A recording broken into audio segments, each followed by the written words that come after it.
అందరికీ నా హృదయపూర్వక వందనాలండి. 146 కీర్తన, యెహోవాను స్తుతించుడి నా ప్రాణమా యెహోవాను స్తుతించుము అంటున్నారు. ఎవరైతే దేవునిని ఆశ్రయిస్తారో, ఎవరైతే దేవుని యొక్క సహాయం పొందుతారో వారు ధన్యులు అని లేఖనాలు సెలవిస్తూ ఉన్నాయి. మనుషులను ఆధారం చేసుకోకుండా దేవునినే నమ్ముకుని ఆ సర్వాధికారి అయిన దేవుడు, ఆ అనంతుడకు దేవుడు మనకు సహాయముగా ఉండి ఆయన సహాయము మనము కోరుకుంటే మన జీవితాలు ధన్యము అంటున్నాడు. అందుకే ఈ కీర్తన భావం ఏంటో తెలుసా? ఎవరికైతే దేవుడు సహాయకుడు అవుతాడో వారు ధన్యులు అని ఈ కీర్తన భావం. చదువుకుందాము. యెహోవాను స్తుతించుడి నా ప్రాణమా యెహోవాను స్తుతింపుము, నా జీవిత కాలమంతయు నేను యెహోవాను స్తుతించెదను, నేను బ్రతుకు కాలమంతయు నా దేవునిని కీర్తించెదను. కీర్తనాకారుడు దేవుని యొక్క సహాయం పొందాడు కాబట్టి దేవుని యొక్క సహాయంలో సమృద్ధి ఉంటుంది. మనుషుల యొక్క సహాయంలో ఆ సమృద్ధి ఉండదు. మనుషుల సహాయం వ్యర్థము అని లేఖనాలు సెలవిస్తూ ఉన్నాయి. అందుకే ఇక్కడ ఏమంటున్నాడు? సహాయం పొందాడు కాబట్టి కీర్తనకారుడు నా జీవిత కాలమంతయును నేను యెహోవాను స్తుతించెదను, కీర్తించెదను అంటున్నాడు. మనము ఎవరి సహాయం కోరుకోవాలో కూడా మనకు తెలియాలి. మనుషుల సహాయమా లేకపోతే దేవుని సహాయమా? నాయకుల సహాయమా లేకపోతే దేవుని సహాయమా అన్నది తెలుసుకోవాలి. మనం దేవుని తెలుసుకున్న వారుగా మనం ఎప్పుడు ఎవరి సహాయం కోరుకోవాలి? దేవుని సహాయం కోరుకోవాలి. అందుకే 3వ వచనంలో అంటున్నాడు, రాజుల చేతనైనను నరుల చేతనైనను రక్షణ కలగదు, వారిని నమ్ముకొనుకొడి. రాజుల చేత కూడా రక్షణ కలగదు, మనుషుల చేతనైనను రక్షణ కలగదు అని లేఖనాలు సెలవిస్తున్నాయి. అందుకే 118వ కీర్తన 8-9లో ఏమంటాడంటే దేవునినే నమ్ముకోవాలి, మనుషుల్ని కానీ నాయకులను కానీ రాజులను కానీ నమ్మకూడదు అంటూ ఉంటాడు. చదవండి 118, 8, 9 వచనాలు.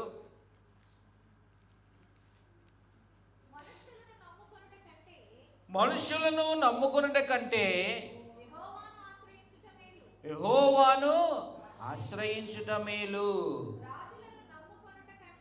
రాజులను నమ్ముకున్నట కంటే యెహోవాను ఆశ్రయించుట మేలు. మనుషులందరికీ ఎవరిని ఆశ్రయిస్తే మేలున్నది? ఆ దేవాతి దేవుని ఆశ్రయిస్తేనే మేలున్నది. అంతే తప్ప మనుషులను నమ్ముకున్నా, రాజులను నమ్ముకున్నా, నాయకులను నమ్ముకున్నా అసలే ఎప్పుడు మేలు జరగదు. ఎప్పుడైనా మనం బాగా కనిపెట్టుకుని చూస్తే నాయకుల యొక్క మాటలు స్థిరముగా ఉంటాయా, అస్థిరముగా ఉంటాయా, నమ్మశక్యంగా ఉంటాయా, లేకపోతే ఎలా ఉంటాయి? అస్థిరంగా ఉంటాయి, నమ్మశక్యమైనవి కావు.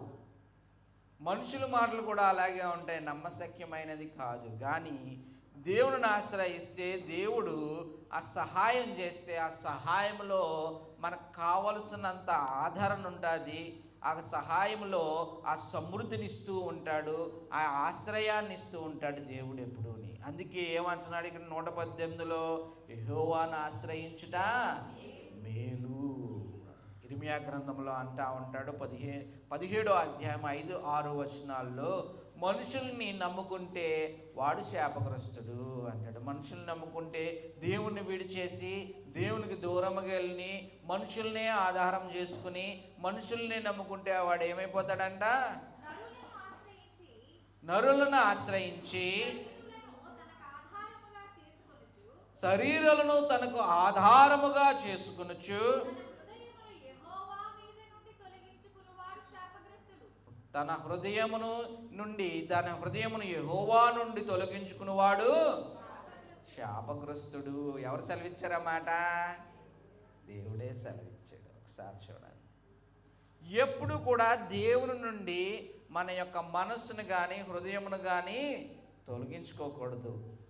ఎప్పుడు శరీరాలని ఆధారం చేసుకోకూడదు.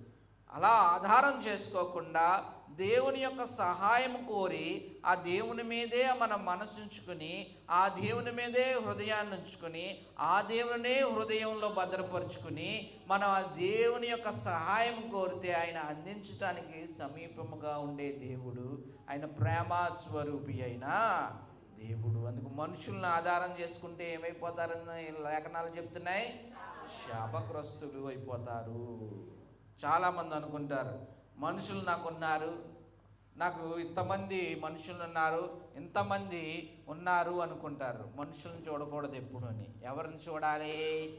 ఆ దేవాది దేవుని మీద మనస్సు ఎప్పుడు నిలపాలి అని లేఖనాలు సెలవిస్తున్నాయి. చదువుకుందాం. వారి ప్రాణము వెడలిపోవును, వారు మట్టిపాలగుదురు, వారి సంకల్పములు నాడే నశించును. మనుషులు నమ్ముకుంటే ఇలాగే ఉంటుంది. ఏమైపోతాయంట? వారి ప్రాణము వెడలిపోవును, వారి మట్టి పాలగుదురు, వారి సంకల్పములు నాడే నశించును అని లేఖనాలు సెలవిస్తుంది. ఒకసారి ఆలోచించండి. ఎవరి మీద మన మనస్సు నిలపాలి, మన హృదయములో ఎవరు ఉండాలి అన్నది ఖచ్చితంగా మనం తెలుసుకోవాలి. ఎన్ని శ్రమలు వచ్చినా, ఎన్ని కష్టాలు వచ్చినా, ఎన్ని భయంకరమైన భారాలున్నా, ఆ భారాలు, ఆ కష్టాలు, ఆ శ్రమలన్నీ దేవుడు విట్టినే చిటికుల్లో తీర్చేస్తాడు. అవునా కాదా? నమ్మకం ఉందా? అంత నమ్మకము ఎవరి మీద ఉండాలి? దేవుని మీద ఉండాలి. మనకి ఎన్నో శ్రమలు ఉంటాయి. ఒక్కొక్కసారి ఎంతో అవమాన పాలు అవుతూ ఉంటాం. ఒక్కొక్కసారి భయంకరమైన శోధనలు వస్తూ ఉంటాయి. నరులను చూడండి, మనుషులను చూడండి, రక్త సంబంధాలను చూడండి, లేకపోతే ఎవరినైనా చూడండి, ఎవరూ ఆదరించరు. కానీ ఆ దేవుని నామాన్న మనస్సు పెట్టి ప్రార్థన చేస్తే ఆ దేవుడు ఖచ్చితంగా ఆదరించే దేవుడు, సహాయం పంపే దేవుడు. ఆ దేవుడు నిన్న నేడు నిరంతరము ఏకరీతిగా ఉన్న దేవుడు. అందుకు మనుషులను ఆధారం చేసుకుంటే సంకల్పాలు ఏమైపోతాయి? నశించిపోతాయి. ఆ రోజే అయిపోతాయి. ఇంకా ఏముండవు, బుగ్గుబాలు అయిపోతాయి. అర్థమవుతుందా? అందుకు ఎవరిని ఆధారం చేసుకోవాలి? ఎప్పుడు దేవుణ్ణే ఆధారం చేసుకోవాలి. ఆ దేవుణ్ణే ఆధారం చేసుకున్నాడు కాబట్టి కీర్తనకారుడు ఆ దేవుని యొక్క సహాయము ఎప్పుడూ పొందాడు. కాబట్టి నా జీవితకాలం అంతా నేను యెహోవాను స్తుతించెదను అంటున్నాడు. నీకు జ్ఞానం కొద్దిగా ఉన్నా, నీకు భారాలు ఎక్కువైపోయినా, నీకు శక్తికి మించిందైనా సరే దేవుని ఆశ్రయిస్తే ఖచ్చితంగా దేవుడు సహాయం చేసే దేవుడు మన దేవుడు. చదువుకుందాము. ఎవనికి యాకోబు దేవుడు సహాయకుడు అవునో, ఎవడు తన దేవుడైన యెహోవా మీద ఆశ పెట్టుకొనునో వాడు ధన్యుడు. దేవుని మీద ఆశ పెట్టుకుంటే ఏమైపోతాడంట? ధన్యుడైపోతాడు. నరుల మీద ఆశ పెట్టుకుని నరుల్ని ఆధారం చేసుకున్నవాడు ఏమైపోతాడంట? నశించిపోతాడు, శాపగ్రస్తుడవుతాడు అని లేఖనాలు సెలవిస్తూ ఉన్నాయి. ఒకసారి ఆలోచించుకోండి. మనం దేవుడైన యెహోవా మీదే ఆశ పెట్టుకోవాలి. ఆ దేవుడే మనకు సహాయకుడు. ఆ దేవుడు అనంతుడగు దేవుడు. ఆయనలో అన్ని అధికారాలు ఉన్నాయి. ఆయనకు సర్వాధికారి అయిన దేవుడు. మీకు ఏమనుకుంటారంటే, మేము పెద్ద చదువుకోలేదు, మాకు జ్ఞానం కావాలా, తెలివి కావాలా, మాకు ఏమి కావాలి, ఏమీ పెద్ద ఏమి అవసరం లేదు అనుకోవచ్చు మీరు మీ హృదయాల్లో. మీరు చేస్తున్న పనిలో మీకు ఒక్కొక్కసారి ఒక ఆలోచన కావాలి. ఆ ఆలోచన ఎవ్వరో కానీ దేవుని నామాన్న మనం ఒక్కసారి దేవుని ఆశ్రయించి ఆ దేవుని యొక్క సహాయం కోరిన వెంటనే ఆ దేవుడు ఖచ్చితంగా ఆ మంచి ఆలోచన ఇచ్చి మనల్ని ఆదరించి నడిపించే దేవుడు. ఒకసారి ఆలోచించండి. అందుకు ఏమంటున్నాడు ఇక్కడ? ఆయనే సహాయకుడు, ఆయనే మేలు చేసేవాడు అని లేఖనాలు సెలవిస్తున్నాయి. ఆయన మీదే ఆధారపడాలి. దేవుని మీద ఆశ పెట్టుకున్నవాడు ఏమవుతాడంట? ధన్యుడు అని లేఖనాలు సెలవిస్తున్నాయి. ఇంకొక వచనం చదువుకుందాము. ఆయన ఆకాశమును, భూమిని, సముద్రమును, సర్వమును సృజించినవాడు అన్నాడు. సృష్టికర్త అయిన దేవుడు మనకి సహాయకుడు. విజిబుల్ థింగ్స్, ఇన్విజిబుల్ థింగ్స్ను కూడా ఆయన సృష్టించాడు. అంటే కంటికి కనపడేవి, కనపడనివి కూడా ఆయన సృజించిన దేవుడు అన్న లేఖనాలు సెలవిస్తున్నాయి. ఒకసారి చూడండి, కొలస్సీల పత్రిక 1వ అధ్యాయము 16వ వచనంలో చదువుకుందాము. ఏలయనగా ఆకాశమందున్నవియు, భూమి అందున్నవియు, దృశ్యమైనవి గాని అదృశ్యమైనవి గాని, అవి సింహాసనములైనను, ప్రభుత్వములైనను, ప్రధానులైనను, అధికారములైనను, సర్వమును ఆయన యందు సృజింపబడెను. సర్వమును ఆయన ద్వారాను, ఆయనను బట్టియు సృజింపబడెను. మనకు ఆధారం ఎవరు? ఈ లేఖనం చూసుకుంటే సర్వము ఆయన ద్వారానే సృజించబడ్డాయి. కంటికి కనపడేవి, కనపడనివి, రాజ్యములు, అధికారములు సమస్తము ఆయన ద్వారానే సృజించబడ్డాయి. ఆయనను ఆధారము చేసుకుని ఆయన సహాయం పొందితే మనకు సమస్తము సాధ్యము. అందుకే దేవుని ఆధారం చేసుకోవాలి. మనుషులను కానీ రాజులను కానీ ఏమాత్రము ఆధారం చేసుకోకూడదు ఎప్పుడు. మనం ఏమనుకుంటాం? అనుకుంటారు లేదా? తల్లిదండ్రులు ఎలా అనుకుంటారు? పెద్ద అయిన తర్వాత మా అబ్బాయి నన్ను చూపుతాడు అనుకుంటారు లేదా? ఆడే ఎక్కడ తన్ని వెళ్ళిపోతాడు? గట్టిగా చెప్పండి. మరి చెప్పండి, మనం ఒప్పుకుంటారేటమ్మా? చూసా ఎక్స్పీరియన్స్ మన రాయలకి. కానీ ఎవరిని ఆధారం చేసుకోవాలి మనం? మనుషుల్ని ఆధారం చేసుకోకూడదు. మనుషులు ఉట్నే విడిచి వెళ్ళిపోతూ ఉంటారు. ఆ దేవుడి వల్లే సమస్తమును సృజించబడ్డాయి. ఆ దేవుడే మనకు ఆశ్రయము. ఆ దేవుడు విడవడు, ఎడబాయడు. ఆయన ఎప్పుడూ కూడా మనల్ని, మనుషులే దేవుణ్ణి వదిలేసి వెళ్ళిపోతూ ఉంటారు. హృదయమును యెహోవా నుండి తొలగించుకుని మనుషుల్ని ఆధారం చేసుకున్నవాడు శాపగ్రస్తుడు అని ఇర్మియా గ్రంథంలో ఉన్నారు. మన హృదయం ఎప్పుడు కూడా మన బిడ్డల మీద దేవుడిచ్చిన ప్రేమలో ఎప్పుడూని మనం ఆదరణ చూపిస్తాము. ఎప్పుడు కూడా స్వార్థాన్ని చూసుకోము. అందరి యొక్క ప్రయోజనం చూస్తాం దేవుని ప్రేమలోనే. అందుకే ఇక్కడ ఎవరిని ఆధారం చేసుకోవాలి? దేవుని ఆధారం చేసుకుని దేవుణ్ణే సహాయకుడిగా చేసుకుంటే ఆ దేవుడు ఆ సహాయం ఎల్లప్పుడూ అందజేస్తాడు. ఆయన సృష్టికర్త అయిన దేవుడు. ఆయన ద్వారానే ఈ సమస్తమైన లోకము ఎప్పుడు కూడా ఆధారపడి ఉన్నది. ఎప్పుడు కూడా ఈ లోకం పనిచేస్తూ ఉన్నది. చదువుకుందాము 7వ వచనం.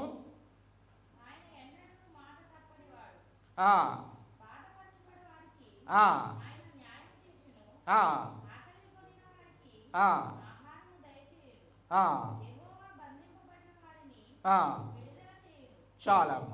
ఆయన ఎన్నడూ మాట, ఆయన ఎప్పుడు విడవను ఎడబాయను అన్నాడు. కొనకను నిద్రపోను అన్నాడు ఆయన. అందుకే బాధపడు వారికి ఆయన న్యాయం తీర్చువాడు. ఆయన న్యాయం తీర్చుతాడు. కానీ బాధపడే విక్టిమ్స్ ఉన్నారు చూసారా? ఎవరైతే బాధితులు ఉన్నారో చూసారా? వాళ్ళు ఎప్పుడు ఎవరి మీద మనసు ఉంచాలి? వారి యొక్క మనోనేత్రము, వారి దృష్టి ఎవరి మీద ఉంచాలి? దేవుని మీద ఉంచాలి.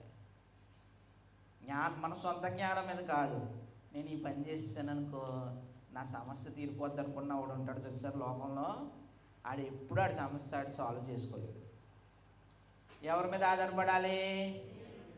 నీ కను దృష్టి నా మీద ఉంచుకము, అది నన్ను లేదా? ఎవరిని వశపరుచుకుంటున్నాం మనం? దేవుని. ఆ దేవుడు ఎవరు? ఈ సర్వలోకమును, ఈ విశ్వమును, ఈ యూనివర్స్ అంతటినీ సృజించిన వాడు. ఆయన క్రియేటర్ ఆఫ్ దిస్ యూనివర్స్. ఆయనను వశపరుచుకుంటున్నాం. అందుకు ఆయన మాట తప్పని వాడు, బాధపడు వారికి న్యాయము తీర్చువాడు, ఆకలి కొనిన వారికి ఆహారము దయచేయువాడు. యెహోవా బాధింపబడి వారిని విడుదల చేయువాడు. ఆయన బాధించబడుతున్నావా? నీకు విడుదల కావాలి అంటే ఎవరి మీద మనసు ఉంచి ప్రార్థన చేయాలి? దేవుని మీద మనసు పెట్టాలి. నీకు ఎంత కఠినమైన సమస్య వచ్చినా దేవుడు ఎంత అనంతుడో, దేవుడు ఎంత అధిక బలము గలవాడు, ఆయన బలమునకు ఆయన జ్ఞానానికి మితి లేదు అని లేఖనాలు సెలవిస్తున్నాయి. ఆయన మీద మనసు. నీకున్న సమస్య, నీకున్న బాధ, నీకున్న చింత చాలా చిన్నదే. అది నువ్వు దానికి ఒక సొల్యూషన్ కావాలి, దానికి ఒక పరిష్కారం కావాలి అంటే ఎవరిని ఆశ్రయించాలి? దేవుణ్ణి ఆశ్రయించాలా? నరులను ఆశ్రయించాలా? దేవుణ్ణే ఆశ్రయించాలి. చదువుకుందాం 8వ వచనం. యెహోవా గుడ్డివారి కనులు తెరవచేయువాడు, కృంగిన వారిని లేవనెత్తువాడు. యెహోవా నీతిమంతులను, దేవుడు ఎప్పుడు నీతిమంతులనే ప్రేమిస్తాడు. దేవుని యొక్క నీతి, ఆ దేవుని యొక్క నీతిలో ఉన్న వారిని ఎప్పుడు ప్రేమిస్తాడు. కృంగిన వారిని అందరినీ లేవనెత్తే దేవుడు. గుడ్డి వారికి ఆయన కన్నులు తెరవజేస్తాడు. ఆయన గుడ్డివాడు అంటే ఫిజికల్గా కాదు, వీడికి ఏం లేదు. ఒక్కొక్కడు చేసిన తప్పే చేస్తూ ఉంటాడు, వాడికి అర్థం కాదు. ఒకసారి keep on repeating the same thing. ఆడికి ఏమున్నది? ఆడికి మనోనేత్రం ఏమైపోయింది? ఆడికి మొత్తానికి పోయింది. ఆడికి తెలియట్లేదు. ఆడికి మనసు ముందు కరెక్ట్గా పనిచేయట్లే. Keep on repeating the same mistake అంటాడు. ఏంటాడు? అది బుద్ధిహీనుడా? బుద్ధిమంతుడా? బుద్ధిహీనుడు. అలాంటి వాళ్ళకి కూడా దేవుడు ఏం చేస్తాడంట? కన్నులు తెరవజేయువాడు అని లేఖనాలు సెలవిస్తాయి. ఒకసారి చూడండి, ఒకసారి చేస్తేనే అది mistake. If you are keep on committing the same mistake, అప్పుడు ఏమైపోతుంది? డెలిబరేట్గా కావాలని చేస్తాము. కావాలని చేస్తే ఏమైపోతుంది? పతనానికి తీసుకుపోయి భయంకరమైన పరిస్థితులకు తీసుకుపోతూ ఉంటుంది. అది మిస్టేక్ అని తెలిసినప్పుడు, అది తప్పు అని తెలిసినప్పుడు వెంటనే దానికి ఏం పెట్టాలి? ఫుల్ స్టాప్ పెట్టాలి. దేవుడిని అడగాలి. అప్పుడు దేవా, నాకు ఇది ఒకటే తెలుసుది, కానీ ఇది నాకు మిస్టేక్, ఇది తప్పిది, నేను చేయకూడదు, ఇప్పుడు నేను ఏం చెయ్యాలి అని దేవుణ్ణి ఆశ్రయిస్తే, జ్ఞానం లేని వారికి ఆయన ఏమి ఇచ్చేవాడు? జ్ఞానాన్ని ఇచ్చాడు. జ్ఞానం నీకు కొదువుగా ఉంటే ఎవరిని వెళ్ళి అడగమన్నాడు? ఇంట్లో పెద్దోళ్ళని వెళ్ళి అడగమన్నాడా? దేవుణ్ణి వెళ్ళి అడిగితే ఆయనకు ధారాళముగా దయచేయువాడు ఆయన. ఈ లోకంలో బతకాలంటే ఏం కావాలో తెలుసా? దైవ జ్ఞానం కావాలి, లోక జ్ఞానం కాదు. లోక జ్ఞానం తీసుకెళ్ళి ఎక్కడో కలిపేస్తుంది మనల్ని, ఇంకా నశించిపోతాం. దైవ జ్ఞానములో ఏముంటుంది అంటే ఈ లోకాన్ని జయించే శక్తి ఉంటుంది ఎప్పుడు కూడా. లోకాన్ని జయించాలనుకుంటున్నారా మీరు అందరూనే? అసలు లోకం అంటే ఏంటని చూస్తున్నాను నన్ను. అయితే ఏ జ్ఞానం కావాలి? లోకంలో ఉన్నాయన్నీ ఏంటి అని చెప్తున్నాడు యోహాను పత్రికలో. శరీరాశ, నేత్రాశ, జీవపు డంబము ఉండాలి. 9వ వచనం చదువు. యెహోవా పరదేశులను కాపాడువాడు, ఆయన తండ్రి లేని వారిని, విధవరాండ్రులను ఆదరించువాడు. తండ్రి లేని వారు, విధవరాండ్రులు ఏమైపోతారో తెలిసిన, నాకు ఎవ్వరు లేరు. ఎవరు కావాలమ్మా మీకు? మీకు ఎవరు లేరు కాబట్టి మీరు చాలా ధన్యులు. పీస్ ఆఫ్ మైండ్ ఉంటుంది మీకు. అర్థమవుతుందా? ఏముంటుంది? ఎవరు లేరు కాబట్టి మీరు ప్రశాంతంగా ఉండొచ్చు. ఏంటి మూర్ఖుడా ఇలా చెప్తున్నాడు ఏంటి అనుకుంటున్నారు మీరు అందరూ? నేను కొన్ని నిజాలు చెప్పానంటే చాలా భయంకరంగా ఉంటాయి. చాలామందిని చూశాను, భర్తలతో బాధపడే వాళ్ళని చూశాను. భర్త చనిపోయిన తర్వాత పీస్ఫుల్గా ఉన్నారు. ఎలా ఉన్నారు? Very peaceful. నిజమమ్మా ఇది? అవునా కాదా? నిజంగా ఉంటారు, పీస్ఫుల్గా ఉంటారు. అందుకు తల్లిదండ్రులు లేని పిల్లలు ఉంటారు. నాకు ఎవరు ఆధారం? ఎవరికి ఆధారము? దేవుడే. తల్లిదండ్రులు లేని పిల్లలు కొంతమందిని చూస్తే దేవుణ్ణి ఆధారం చేసుకున్నవారు బహుగా ఆశీర్వదించబడ్డారు తెలుసా? ఎవడైతే మనుషుల్లో ఆధారం వెతుక్కుంటాడో ఆడే పనికిమాలడైపోయాడు. కానీ దేవుణ్ణి ఆధారం చేసుకున్న వారందరూ కూడా బహుగా ఆశీర్వదించబడ్డారు. అందుకే ఏమంటున్నాడు ఇక్కడ ఈ యొక్క లేఖనములో, యెహోవా ఏంటంట, పరదేశులను కాపాడువాడు, ఆయన తండ్రి లేని వారిని విధవరాందుల్ని ఆదరించేవాడు. ఆదరించేవాడు ఎవరు? దేవుడే. ఇంకా భక్తిహీనుల మార్గమును ఆయన వంకర మార్గముగా చెయ్యును. భక్తిహీనుల మార్గాన్ని ఎప్పుడు కూడా వంకర మార్గం చేసేస్తాడు, వారిని భ్రష్టాత్మక అప్పచెప్పేస్తాడు అని లేఖనాలు అసలు. ఉన్నాయన్నీ పోగొట్టుకున్నవాడే భ్రష్టుడు. దాని అర్థం అది. ఉన్న భాగ్యాన్ని, ఉన్న దేవుణ్ణి, ఉన్న సమాధానాన్ని, ఉన్న మనశ్శాంతిని, ఉన్న గౌరవాన్ని, ఉన్న పరువుని అంతటి పోగొట్టేసుకుంటాడు. ఎవడాడు? భ్రష్టుడు. దానికి అర్థం అది. ఆడికి అన్నీ ఉన్నాయి, కానీ ఆడు ఏంటి? భక్తిహీనుడు కాబట్టి ఆడేమైపోయాడు? భ్రష్టుడైపోయాడు. ఒకసారి ఆలోచించండి. చదువుకుందాం. ఆకారంలో, యెహోవా నిరంతరము ఏలును, సియోను నీ దేవుడు తరములన్నిటినీ రాజ్యం చేయును. యెహోవాను స్తుతించుడి అంటున్నారు. యెహోవా నిరంతరము ఏలును. ఆయన నిరంతరము, ఆయన ఆధీనములోనే సమస్త నియంత్రణ ఉన్నది. మనం అనుకుంటాము నియంత్రణ దేవుని చేతిలో లేదనుకుంటాం, మనకున్న ఈ మిడిమిడి జ్ఞానం, ఈ జ్ఞానహీనత వల్ల. కానీ సమస్తము దేవుని ఆధీనములోనే ఉన్నది. ఆయన సర్వాధికారి అయిన దేవుడు. సమస్త నియంత్రణ ఎవరి చేతిలో ఉన్నది? దేవుని చేతిలోనే ఉన్నది. అందుకు ఎవరిని ఆధారం చేసుకోవాలి మనం? ఎప్పుడూని దేవుణ్ణి ఆధారం చేసుకోవాలి. దేవుడు ఎప్పుడు మేలు చేసే దేవుడు. కొంతమంది చూస్తే, వాళ్ళ జీవితాలు చూస్తే వాళ్ళకి దేవుడే ఆధారం అని కనబడిపోతూ ఉంటుంది. అలాంటిది మన చర్చిలో ఒక ఆయన ఉన్నాడు. ఎవరో తెలుసా? సుధాకర్. నీ జ్ఞానాన్ని ఆధారం చేసుకోకు, దేవునినే ఆధారం చేసుకుని దేవుని యొక్క ఉపదేశాలన్నింటినీ ఆలకిస్తే నీకేమొస్తుంది? ధన్యత వస్తుంది. లైఫ్లో కోరుకునే ఏంటో తెలుసా? దేవుడిచ్చు సమాధానము, దేవుడిచ్చు ప్రసన్నత. ఆ దేవుడి మీద ఆధారం అయితేనే దొరుకుతుంది ఆ సమాధానం. మీరు మీ జ్ఞానాన్ని ఉపయోగించి లోకమంతా తిరగండి, మీకు సమాధానం కలిగిందో లేదో ఒకసారి పరీక్షించుకోండి. దేవుడి మీద ఆధారపడండి. నీ చుట్టూరు శత్రువులున్నా, నీ ఇంట్లోనే నీకు శత్రువులున్నా నువ్వు సమాధానకరంగా ఉంటావు. నీకు ఆశ్రయాన్ని ఇచ్చేవాడు ఎవరు? దేవుడు. నీకు జ్ఞానాన్ని ఇచ్చి మెలుకులు నేర్పేవాడు ఎవరు? దేవుడు. నీకు ఎప్పుడూ కూడా నీకు తోడుగా ఉండి నిన్ను రక్షించి నిన్ను కాపాడేవారు ఎవరు? దేవుడు. ఒకసారి ఆలోచించండి.